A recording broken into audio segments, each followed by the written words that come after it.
Sofia Vargas, a 28-year-old mechanical engineer with an undeniable talent for deciphering gears and circuits, observed with a smile the shimmering lights of the Starfall Amusements Park, in Orlando, Florida.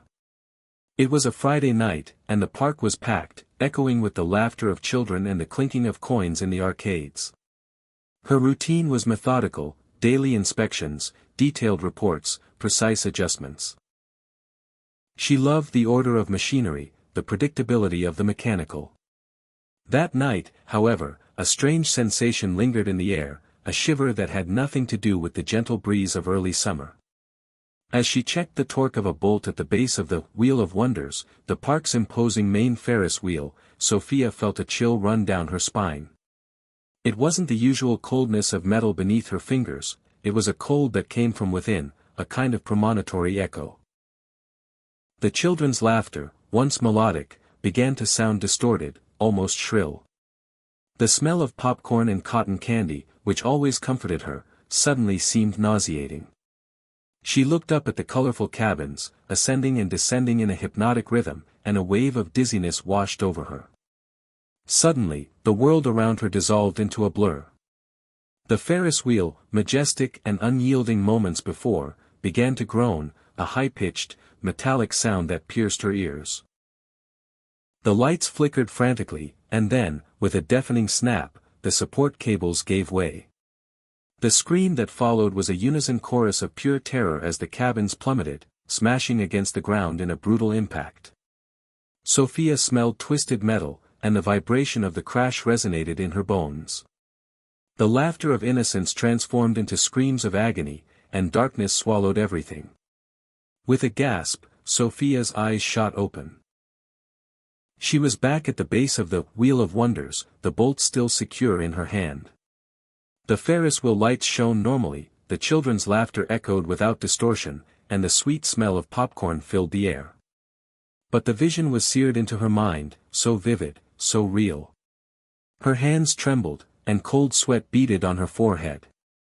The premonition. It wasn't just a nightmare. She tried to compose herself, but panic was already setting in her chest. She had to act. She had to warn them. But how? How could she convince people that a catastrophic failure was imminent for an attraction that seemed perfectly safe? Looking up at the Ferris wheel, her heart pounding erratically, Sofia knew time was running out. An invisible clock began to tick in her mind, and the sound was deafening. She needed to find a way to shut down that attraction before fate, patient and cruel, claimed its price. What would she do? The air in the Starfall Amusements Park management office felt heavy, laden with a mix of distrust and frustration. Sofia, her eyes red from a sleepless night, was trying for the 10th time to explain to Jason Miller, the skeptical operations manager, why the Wheel of Wonders needed to be shut down immediately. Mr. Miller, I assure you, the vibration in the main axle is above safety limits. And the noise? It's a screech that shouldn't be there, Sofia insisted, her voice hoarse with fatigue and urgency.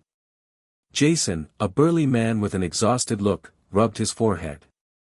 Sofia, I appreciate your zeal, I really do. But we just had the annual inspection last week. There's absolutely nothing wrong with that Ferris wheel. And, axle vibration? You said the same thing about the bumper cars on Tuesday, and we found nothing. She knew her story sounded flimsy. How could she explain the vision of the cabins plummeting, the smell of twisted metal? She'd tried to tamper with the mechanism, tightening and loosening bolts, altering small settings, hoping the flaws would become evident, but every adjustment seemed to magically revert. It was as if the machine itself resisted her efforts. As Jason prepared to dismiss her with a "go home and get some rest" look, a distant boom shook the building. A sharp alarm began to blare, followed by desperate screams. Jason and Sofia rushed to the window, and the scene before them froze Sofia's blood. The Wheel of Wonders was on fire. It wasn't a controlled mechanical failure, as she'd predicted, but a violent blaze engulfing the base of the structure. The cabins were still turning, but the flames rose rapidly, threatening the trapped occupants inside. Panic was widespread. People ran in all directions, firefighters were already trying to contain the fire, but it was useless. Within minutes, the entire structure collapsed in a cloud of smoke and debris, like a wounded giant finally giving in. Sofia fell to her knees, her face pale. It wasn't exactly like her premonition, but the result was the same. The Ferris wheel had fallen. The next day, the city of Orlando was in shock. The news was incessant: tragedy at Starfall Amusements Park, dozens injured, some in serious condition, cause of fire still unknown. Images of the destroyed cabins were displayed on a loop. The most chilling part for Sofia, however, was the details. An amateur video showed the lights flickering before the collapse, exactly as in her vision. A radio announcer mentioned a strange metallic sound, reported by witnesses moments before the fire. Everything fit together terrifyingly. "I knew it, Jason. I knew it." Sofia stammered to the manager, who met her in a cafe near the park. He was visibly shaken, with deep circles under his eyes. "You tried to warn us, Sofia. I don't know how, but you tried," he admitted, his voice hoarse. "We were negligent. Do you think it was sabotage?" Sofia shook her head. "I don't know. It's more than that. It's like, destiny wanted it to happen." The word destiny sounded strange in her own ears. She, a woman of science and logic, was bordering on mysticism. As the media revealed more and more details, Sofia began to feel a growing paranoia. Every car horn, every siren sound, every news report on TV made her jump. She felt something watching her. The Ferris wheel tragedy had been real, horrible, and she had escaped by a hair's breadth. But the feeling of danger didn't leave her. It was as if she had dodged death once, but death didn't like to be cheated. And worst of all, she wasn't alone. It turned out that, due to a last-minute delay, a group of young people who were in line for the Wheel of Wonders had decided to go to the snack bar to buy sodas and hot dogs before getting on the ride. They included Liam, a somewhat skeptical and outgoing college student with his group of friends, Maya, an introspective graphic artist who was at the park to sketch the night lights, and the Johnson family, David and Sarah, parents of 2 young children, Emily and Noah, who had been delayed looking for a restroom. These names began to appear in the news as miraculous survivors. Sofia saw them in interviews, relieved, but visibly traumatized. She felt a strange connection to them. They, too, had escaped death. But the question that haunted her was, for how long? She felt caught in an invisible web, and knew that the consequences of having escaped that tragedy were only just beginning to unfold. The silence, at times, was deafening, and she felt that something, or someone, was about to fill it. The days following the tragedy at Starfall Amusements Park were a blur of incessant news reports, distressing phone calls, and a suffocating feeling that something was deeply wrong. Sofia barely slept, haunted by the images of the collapse and the strange sensation that there was something more, something sinister, behind the accident. The paranoia that had invaded her didn't diminish. On the contrary, it grew with every shadow, every sound. She felt like a piece in a macabre game, not knowing the rules or who was dictating them. The first blow came a week later, and the news hit Sofia like a lightning bolt. Liam, the college student who had escaped the Ferris wheel because he went to buy sodas, was dead. The official cause, a tragic car accident on I-4, near Orlando. But the details, sensationally reported by local channels, were chilling. Liam was driving back to his dorm in Gainesville after visiting family. It was raining torrentially, and visibility was almost zero. According to witnesses, a large truck, transporting circus equipment, suddenly lost control. The trailer detached, skidding across the wet highway. Liam, trying to swerve, veered sharply. His car spun, coming to rest under a newly constructed overpass.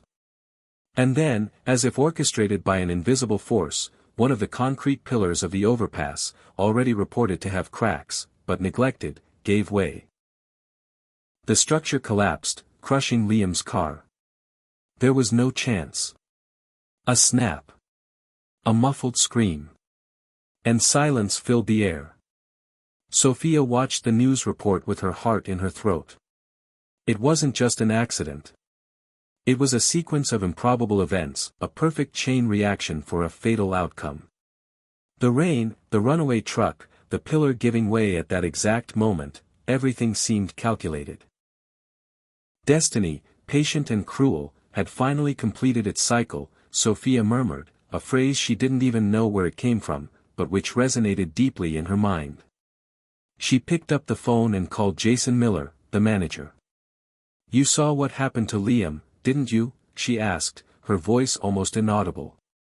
"Yes, Sofia. Terrible. Such a shame. The poor kid was in the wrong place at the wrong time," Jason replied, with a tone of resignation. "It wasn't the wrong place, Jason. It was his turn. Death is coming for us," Sofia blurted out, the urgency in her voice palpable. There was a silence on the other end of the line. "Sofia, I understand you're upset. But this is a tragic accident. There's no pattern here."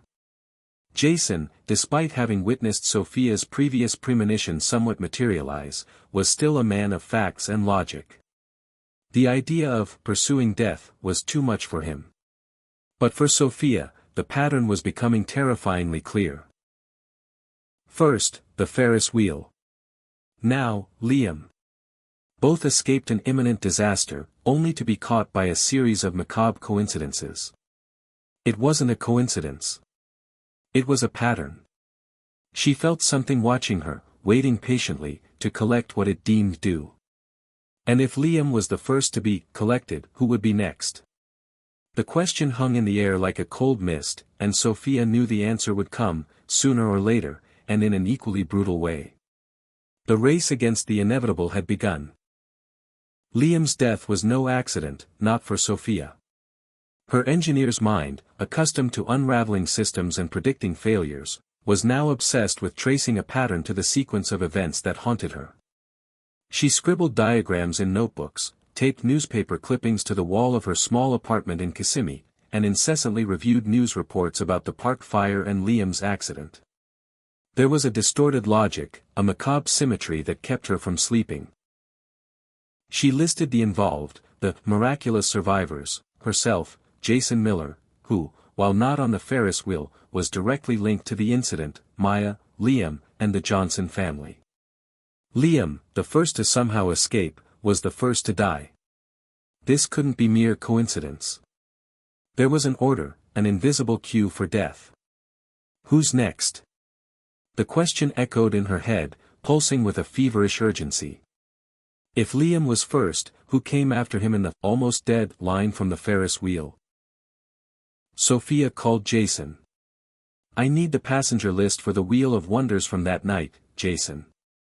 And the list of people who were in line but didn't board." Jason sighed, but his voice lacked its previous tone of disbelief. "Sofia, the park's under investigation. Those documents are with the police." "Why? What are you thinking?" "I'm thinking death doesn't like to be cheated," Sofia replied, her voice low, almost a whisper. "And it's collecting its debt." Without the official list, Sofia had to resort to news and social media. She searched for posts, comments, and interviews with survivors. The news images of the Johnson family and Maya seemed to repeat more often than others. She noticed that Maya had been interviewed shortly after the incident, sitting near the waiting area. Emily and Noah Johnson, the children, were the last to leave the line, pulled away by Sarah Johnson, who was looking for a restroom. Liam, on the other hand, had left the line very early to get sodas. "It's the order of leaving the line," Sofia realized, feeling a chilling shiver. Liam was the first to step away from the line of death. He was the first to die. If her theory was correct, who had left right after him? She researched frantically, comparing testimony times and the order in which people appeared in initial reports. The image of Maya, the artist, came to mind. Maya had left the line to do a quick sketch of the illuminated Ferris wheel, just a few feet from the entrance. She had moved away a little after Liam. Sofia's heart raced. She had to warn Maya. But how? She found Maya's social media profile and sent a vague, urgent message, "Maya, please respond.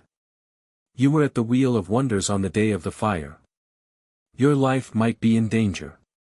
There was no immediate reply. Sofia tried calling the park contact number Maya had left for her deposition. No one answered.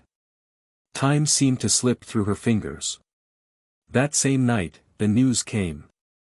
An art gallery in Wynwood, Miami, where Maya was working on a new installation, was hit by a bizarre accident.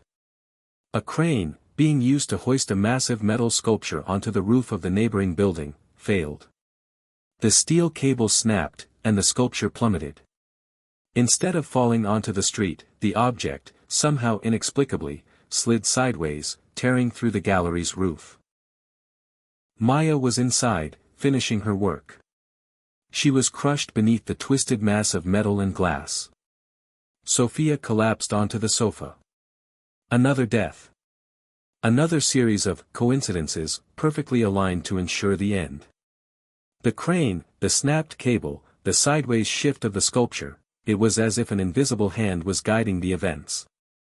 There wasn't a single accident, but a symphony of smaller catastrophes culminating in a single point. The pattern was undeniable now. Death could not be cheated. It wasn't just a matter of where you were, but when you escaped. And every attempt to warn, to interfere, seemed only to accelerate the inevitable. Who would be next on death's macabre list? Sofia looked at the wall, at the park map, at the notes about the Johnsons. Cold panic began to seep into her bones.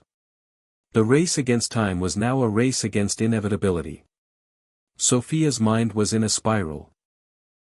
2 deaths, 2 accidents that were, in reality, orchestrations of what could only be fate or an even more sinister force. With Liam and Maya out of the equation, her attention shifted, with a feverish urgency, to the next in line, the Johnson family, David, Sarah, and the children, Emily and Noah. The race against time became a race to save innocent lives, even as Sofia herself began to doubt whether death could, in fact, be cheated. She knew she couldn't afford to fail again. The cold logic of engineering was replaced by the adrenaline of survival. Sofia began to monitor the Johnson family obsessively. She found their social media accounts, which was surprisingly easy, given their miraculous survivors status, and started tracking their movements. They lived in Lakeland, a nearby city, and David Johnson was a real estate agent. Her investigation deepened. Sofia dove into old newspaper articles, public records, and online forums about unusual tragedies. She searched for anything that connected seemingly random accidents with a previous escape from death. It was a needle in a haystack, but she was desperate. To her surprise, and horror, she began to find scattered accounts, stories of groups of people who had escaped disasters, a theater fire in Boston in the 80s, a train derailment in Chicago in the 90s, a bridge collapse in San Francisco in the early 2000s. And who, mysteriously, began to die in sequential accidents, with disturbingly similar details. It seemed this wasn't an isolated phenomenon to Starfall Amusements Park, it was a pattern that repeated over decades, in different places across the United States. Death, Sofia realized, had a modus operandi. The tension was palpable. With every news report she saw, every alert on her phone, Sofia feared it would be the Johnson family's turn. She decided that trying to openly warn them would be useless, and perhaps even dangerous, accelerating the inevitable. She needed to act more subtly. The Johnsons were planning a vacation trip to Disney World. Sofia saw Sarah Johnson's countdown post. It would be an opportunity. If death worked in sequences, perhaps it was possible to skip a turn or switch places. Sofia devised a daring plan. On the day of the Johnsons' trip, she followed their car to Orlando International Airport. She watched them check in. Their flight was to Los Angeles, with a layover in Dallas. Her idea was simple, cause a small delay, a minimal interruption that would take them off the path of destiny that death had laid out for them. With her heart pounding, Sofia approached David Johnson in the boarding line, accidentally spilling coffee on his shirt. "Oh my God. I'm so sorry. Let me help, I have some tissues in my bag." As she helped clean up, discreetly, she swapped the family's luggage tags. The Johnsons' bags would go to Mexico City, not Los Angeles. They would be forced to miss their flight. The plan worked. The Johnson family, furious about the lost luggage, missed their flight. David and Sarah argued with the airline, and Sofia watched from a distance, feeling a mix of guilt and relief. They would be safe, for now. She had broken the cycle, momentarily. There was a brief moment of triumph. But the victory was short-lived. Hours later, as Sofia was in the airport food court, a last-minute notification flashed on her phone: plane departing from Orlando bound for Dallas experiences malfunction and makes emergency landing. Tragedy narrowly avoided. Sofia felt a chill. The flight the Johnsons should have taken. She had saved them from that one. But death hadn't been completely cheated. It had simply found another target on the same flight, another link in the chain. The next news was a punch to the gut. A flight attendant, who had been assigned to that flight last minute due to a shift swap, died strangely and tragically hours after the emergency landing. She was on her way home when lightning struck a tree, which fell on her car on a deserted road in Central Florida. She was one of the airline's longest-serving employees, known for her dedication. Sofia closed her eyes. Death always found its way. It couldn't be cheated, only delayed. The panic increased, turning into a cold despair. It didn't matter what she did, who she tried to save. The list was being crossed off, one by one. And time was running out fast. Who would be next?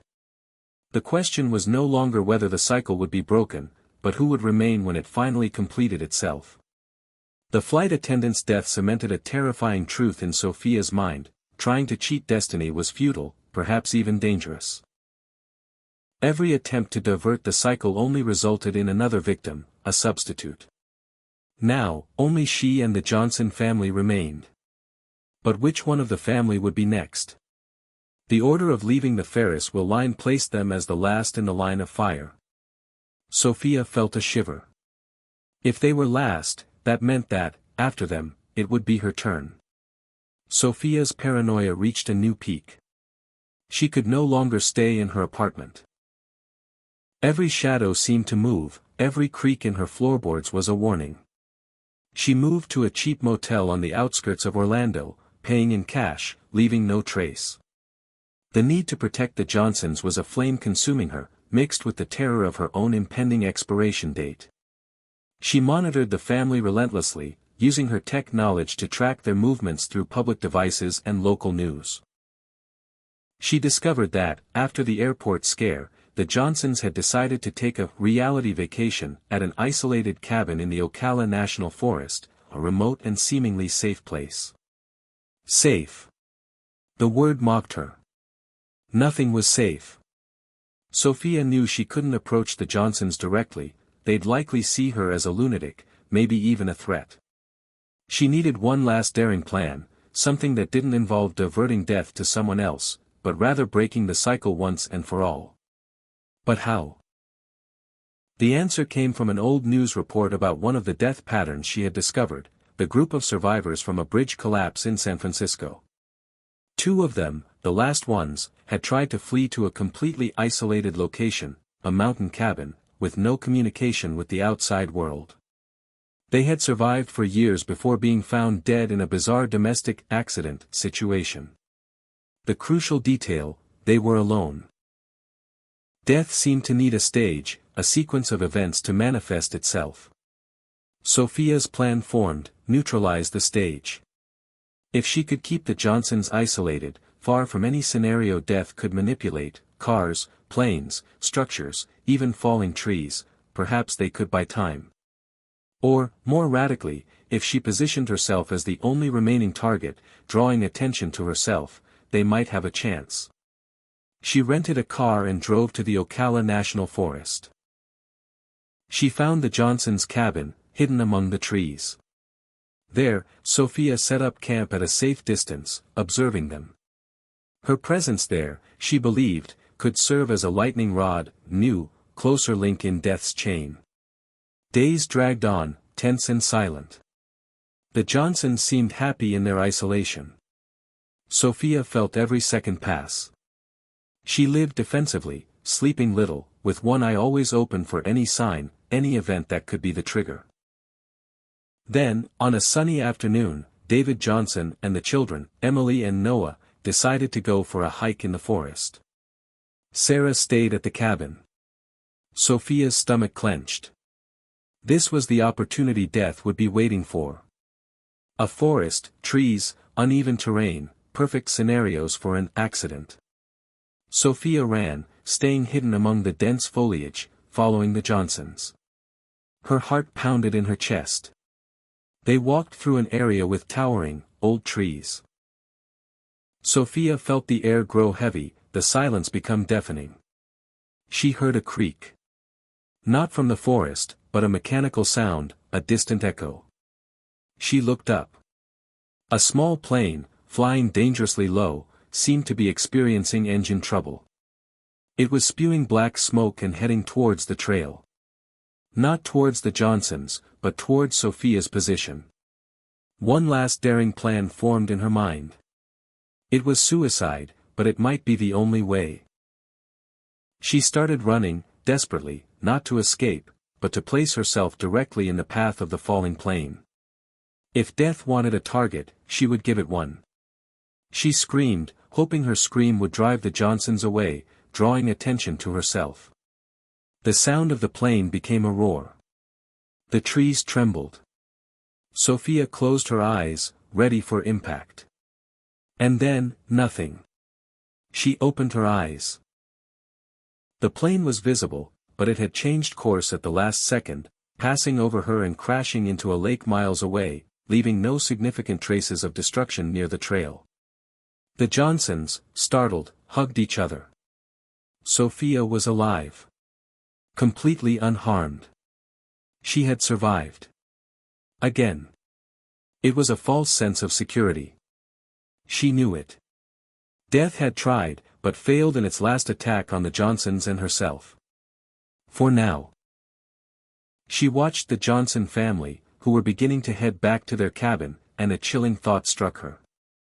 They were safe. Because of her. Or was death simply recalibrating, finding a new plan for the last survivor? The clock hadn't stopped. 6 months had passed since that day in the Ocala forest. Sofia Vargas had tried, with all her might, to resume a normal life in Miami.